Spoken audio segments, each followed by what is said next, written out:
కండబలం బుద్ధిబలం. పూర్వం కాశీ పట్టడానికి ఉత్తర దిశలో ఉన్న అడవిలో ఒక పెద్ద సరస్సు ఉండేది.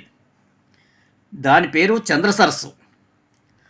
ఆ సరస్సు పరిసరాల్లో అనేక కుందేళ్లు నివసించేవి. ఆ సరస్సులో నీళ్లు తాగడానికి ప్రతిరోజు ఎన్నో ఏనుగులు వచ్చేవి. అలా వచ్చినప్పుడు వాటి కాళ్ళ కింద పడి చిన్న చిన్న కుందేళ్లు చచ్చిపోతూ ఉండేవి. కొండల్లాంటి ఏనుగులు కుందేళ్లు ఏం చేయగలుగుతాయి? రోజూ చచ్చిపోతున్న కుందేళ్లను చూసి మిగిలిన కుందేళ్లు ఏడుస్తూ ఉండేవి. ఒకరోజు కుందేళ్ళని కలిసి వాటి రాజైన శిలాముఖుడనే కుందేళ్ళ దగ్గరికి వెళ్ళాయి. కుందేళ్ళని చూసి రాజు ఎలా అన్నాడు, ఏమిటి ఇంతమంది కలిసి ఒక్కసారిగా వచ్చారు? ఏమిటి విషయం? మహారాజా, మా బాధలను ఏమని చెప్పాలి? ఈ సరస్సు దగ్గరికి రోజు నీళ్లు తాగడానికి ఎన్నో ఏనుగులు వస్తున్నాయి. వాటి కాళ్ళ కింద పడి ఎన్నో కుందేళ్ళు చనిపోతున్నాయి. ఆ ఏనుగులకు కొన్నంత శరీరం ఉంది. మేము చూస్తే ఎలుకలాంటి శరీరాలు ఉన్నవాళ్ళం. ఆ ఏనుగులు మేము ఏమీ చేయలేము. కుందేళ్ళు చనిపోకుండా ఉండడానికి మీరు ఏదైనా ఉపాయం చేయగలుగుతారని అందరూ కలిసి మీ దర్శనం కోసం వచ్చామని కుందేళ్ళని చెప్పాయి. కుందేళ్ళు బాధలు విన్న శిలాముఖుడు ఎంతగానో బాధపడ్డాడు. వాటి ఏడుపు చూసి తాను కూడా ఏడ్చాడు. ఎంతోసేపు ఆలోచించాడు. కానీ కొండల్లాంటి ఏనుగులను ఎలా ఎదుర్కోవాలో అర్థం కాలేదు. నాకు ఈ విషయంలో ఏమీ తోచడం లేదని అన్నాడు శిలాముఖుడు. ఇంతలో అక్కడే కూర్చొని అందరి మాటలు వింటున్న విజయుడనే ఒక ముసలి కుందేలు ఆగండి మహారాజు అంది. ఓహో విజయుడా, మా అందరికంటే వయసులో పెద్దవాడి కాబట్టి నీకు తెలివి ఎక్కువగా ఉంటుంది. ఈ సమస్యకి ఏదైనా పరిష్కారం ఉంటే చెప్పు అన్నాడు శిలాముఖుడు. ప్రభు, ఇక మీరేమీ విచారించకండి. నేను నా బుద్ధిబలంతో ఈ సమస్యకి పరిష్కారం కనిపెడతాను. ఏనుగులు ఈ సరస్సుకు రాకుండా చేస్తాను అంది విజయుడు.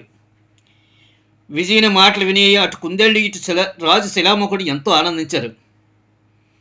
మన్నాడు విజయుడు ఉదయం వెళ్ళి చంద్ర సరస్సు పక్కనే కూర్చుంది.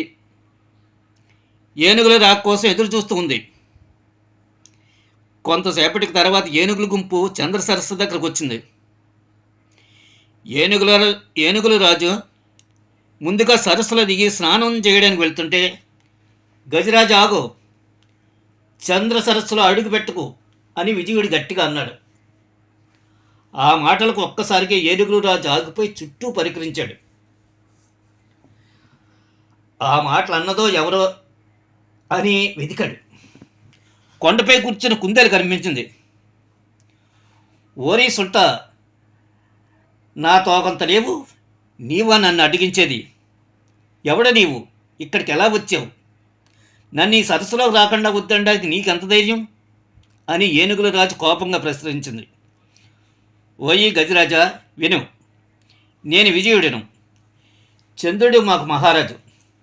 నేను ఆయన దూతగా ఇక్కడికి వచ్చాను. మా మహారాజు చెప్పిన మాటలు నీకు చెప్పాను. ఈ సరస్సులో నీవు దిగకూడదు, స్నానం చేయకూడదు. ఇది మా మహారాజా చంద్రుడి ఆజ్ఞ అంది విజయుడు. ఈ సరస్సు చంద్రమహారాజుది కదా. ఓహో అనుకుంది గజరాజు మనసులో. గజరాజా, ఇంకా విను, మా మహారాజు నీకు చెప్పమని కొన్ని విషయాలు కూడా చెప్పాడు అంది విజయుడు. ఏమిటా విషయాలు చెప్పండి అంది గజరాజు. గజరాజా, ప్రతిరోజు నీవు నీ పరివారము ఈ చంద్ర సరస్సుకు వచ్చి ఉండడంలో మా కుందేళ్ళకు ప్రాణ సంకటంగా మారింది. మీ పెద్ద పెద్ద కాళ్ళ కింద పడి ఎన్నో కుందేళ్ళు చనిపోతున్నాయి. ఈ విషయం తెలిసి మా మహారాజు తను చెప్పవలసిన మాటలు నాకు చెప్పి దూతగా నన్ను ఇక్కడ పంపారు. ఆ మాటలు విను గజరాజా. ఈ సరస్సుకు కాపు వస్తున్న నా పరివారమైన కుందేళ్లను నీవు నీ పరివారం నిర్దాక్షిణ్యంగా తొక్కు చంపుతున్నారు.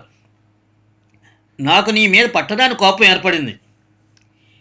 నిన్ను నీ జాతిని నా చంద్రాయుధంతో ఒక్క క్షణంలో చంపివేయగలను. అయితే దీన్ని మొదటి తప్పుగా భావించి మన్నిస్తున్నాను. కాదని నీవు మళ్ళీ ఈ చంద్ర సరస్సు తీరానికి వస్తే మాత్రం నా చంద్రాయుధాన్ని ఉపయోగించవలసి ఉంటుంది. బ్రతుకు మీద ఆశ ఉంటే మళ్ళీ ఈ సరస్సు ఛాయలు కూడా రాకూడదు అని విజయుడు తన మహారాజు చెప్పిన మాటలు వినిపించింది.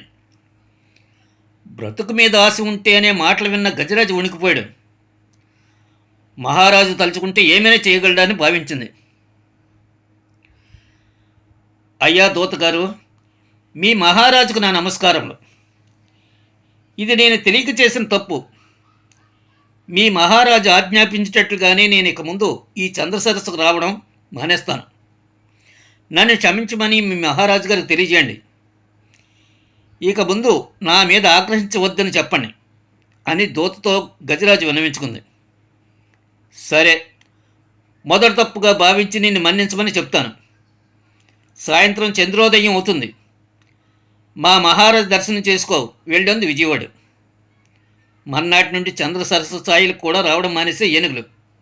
చూశారు కదా, కండబలం లేకపోయినా బుద్ధిబలంతో కుందేలు కొండలాంటి శరీరం ఉన్న ఏనుగులను ఎలా కట్టడి చేయగలిగిందో.